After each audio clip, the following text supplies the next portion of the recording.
Hello, I'd like to share some information with you today in regards to how self-sabotage can possibly hold you back. This information today is coming from healthline.com.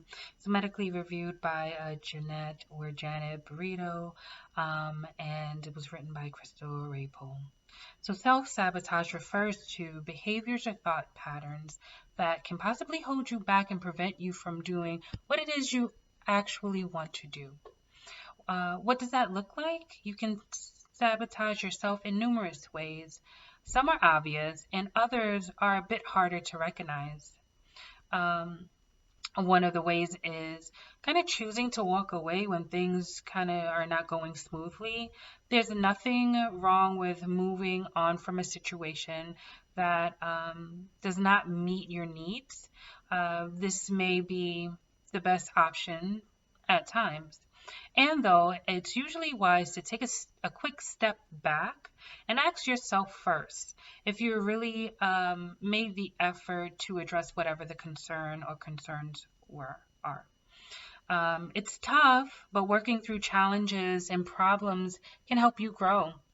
When you give up prior to or before you've put in effort, you may learn how to make different choices in the future. Also, procrastination. Have you ever found yourself stalled or stuck when faced with an important task?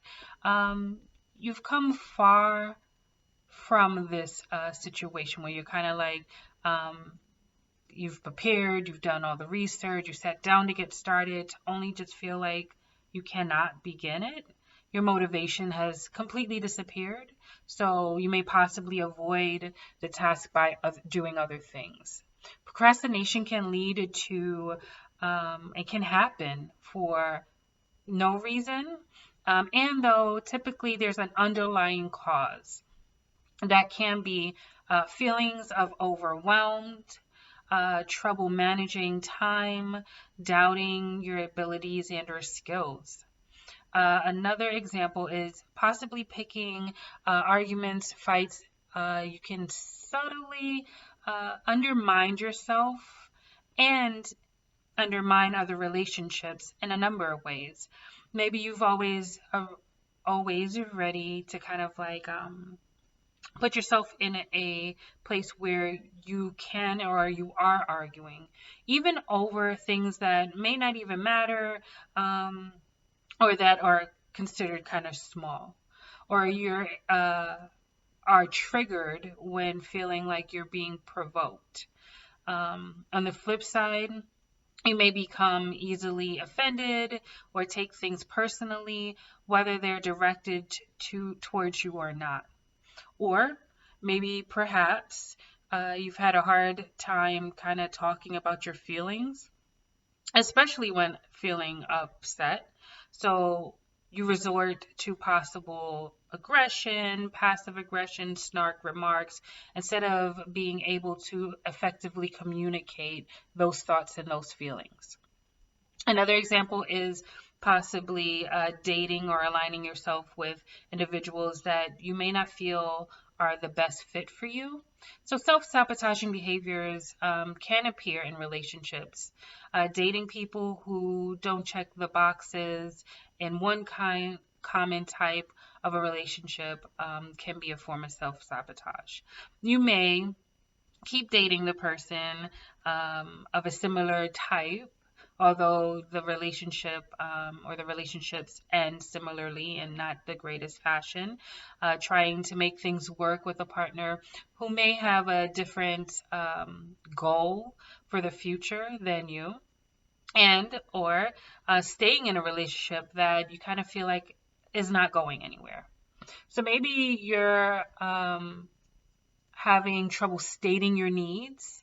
That's another example. If you have heard or had a hard time speaking up for yourself, you may have a hard time getting all your needs met. This can happen in family situations, among friends, at work, romantic relationships, and kind of like everyday interactions at times. So, Another example of self-sabotage is putting yourself down. People often set much bigger standards for themselves than they do for others. When you fail to meet your standards that you have placed on yourself, you may feel like you want to give yourself some pretty harsh criticism or feedback, such as, I can't do anything right. I won't make it. So why should I even bother? Wow, that's really messed up. I'm terrible at this. For examples. So whether you criticize yourself in front of others or have the habit of negative self-talk, the same thing can happen. Your words may eventually be taken as the truth because you're repeatedly having this negative self-talk or putting yourself down. Believing these criticisms can promote an attitude of self-defeat and keeping you from wanting to try again. Eventually, you may give up before ever truly beginning. So, what causes self sabotage? Behaviors helped you adapt in previous situations, possibly not always. Some traumatic events in the past, whether that's in childhood, adolescence, adulthood, and or toxic relationships, surviving challenges that you were faced. They may have soothed, sabotaging you, or defended you. And these methods of coping can cause difficulties when you're in situations or your situations have changed. So, also, past relationship dynamics.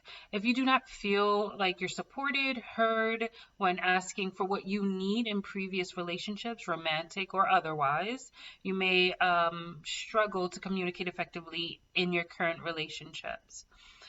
Your present situation differs from your past, but it can be difficult to break some of the same destructive patterns. Again, I'm going to repeat that. Your present situation differs from your past, right? And it can be difficult to kind of break those chains of maladaptive behaviors. So there's also fear of failure. Wanting to avoid failure can lead to you avoiding trying. If you don't try, you can't fail, right? So your unconscious mind may present you with excuses and ways to sabotage yourself. Generally speaking, you may be motivated to bring about some failures so that you're not surprised if it should happen.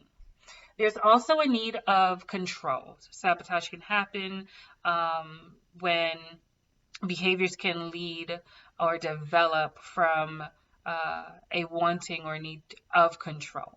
So when you're in control, you may feel safe, you may feel strong, you may feel ready to face anything that comes your way.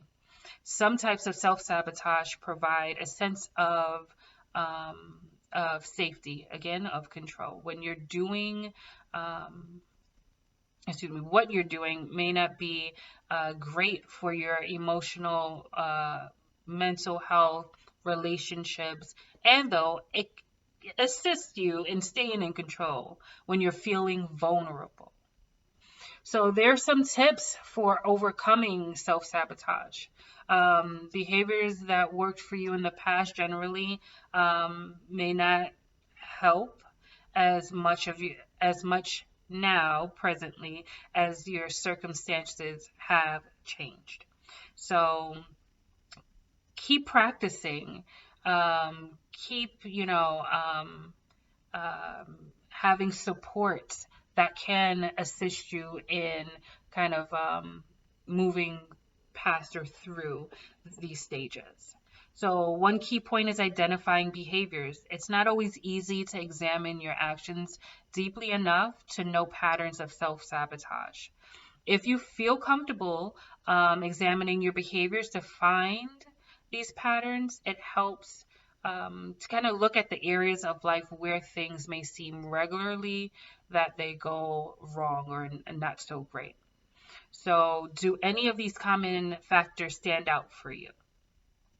Another key point is kind of learning what sets you off and or triggers you. Once you figure out how you sabotage or possibly sabotage yourself, take note of when you do these things. What makes you feel like you're about to, act out or respond or reciprocate energy and or just kind of feel triggered. Um, Other triggering self-sabotaging behaviors in motion can be boredom, fear, things not going well, self-doubt. So tracking your triggers via journal can be of assistance. Practicing mindfulness or non-judgmental awareness of your thoughts and behaviors in present moment can also be of assistance. Each time you uncover a trigger, try coming up with one or two productive reactions to replace the sabotaging behaviors. Also, practicing getting comfortable with failure.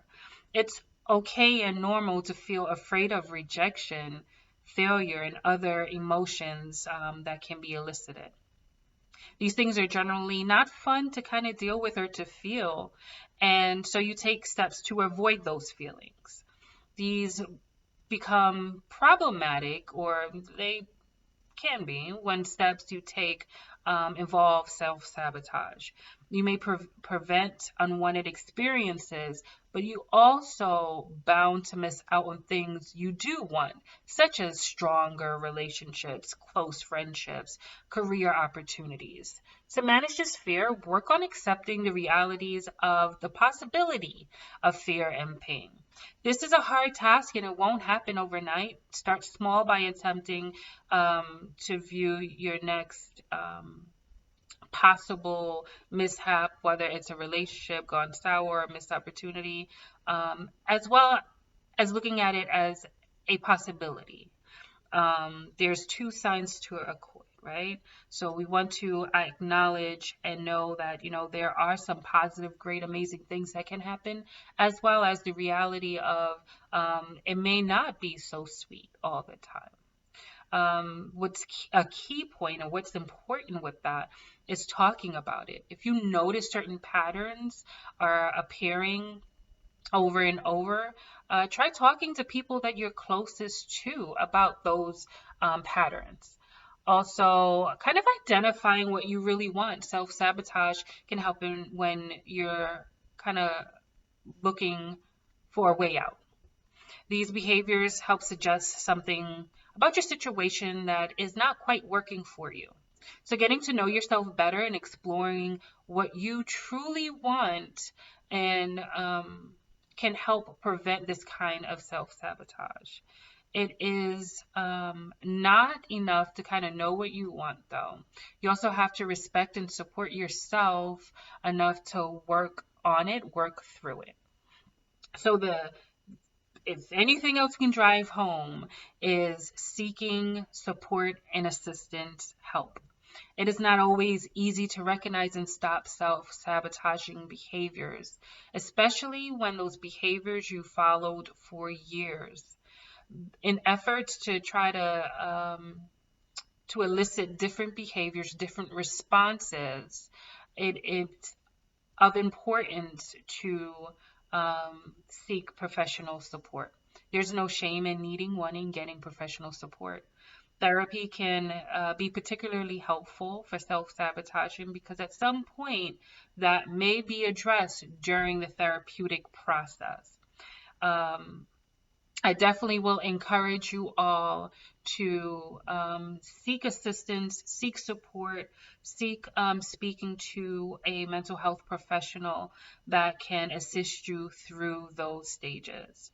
I hope that this was helpful and of assistance, and I hope you enjoy the remainder of your day.